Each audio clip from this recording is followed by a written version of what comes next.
মরতে হয় যাও, জান্নাত জাহান্নামের মাঝখানে একটা জায়গা আছে, জায়গাটার নাম হলো আরাফ। এই আরাফের মধ্যখানে যে দাঁড়া, ওখানে যে মালাকুল মউত কাঁপতে থাকবে। মালাকুল মউত বলবে, আল্লাহ সৃষ্টির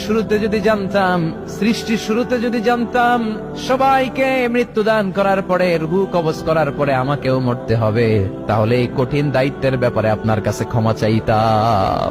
আজকে আমারও যে ভাগ্য বরণ করে নিতে হবে সৃষ্টির শুরুতে, আমি এটা কল্পনাই করতে পারি নাই। আল্লাহ বলবেন, নো টক মুত ইয়া মালাকুল মউত, মরে যা, মরে যাও। বলার সাথে সাথে মালাকুল মউত এক বিকট চিৎকার হাঁকিয়ে মরে যাবে। মালাকুল মউতের চিৎকারটা সেদিন এত ভয়ঙ্কর হবে, বিষ্ণু ইসলাম বলেন, ওই চিৎকারের আওয়াজ যদি পৃথিবীর মানুষেরা কান দিয়ে শুনতে পেত, তাহলে কিয়ামত সংগঠিত হওয়ার জন্য আলাদা করে ইসরাফিলের সিঙ্গার প্রয়োজন হতো না। ওই চিৎকারের আওয়াজে প্রতিটা মানুষ কানের পর্দা ফেটে ওই জায়গায় লাশ হয়ে পড়ে যেত। এবার ডানে বায়ে সামনে পেছনে উপরে নিচে কেউ নাই, একজন ছাড়া। জোরে বলতে হবে, তিনি কে?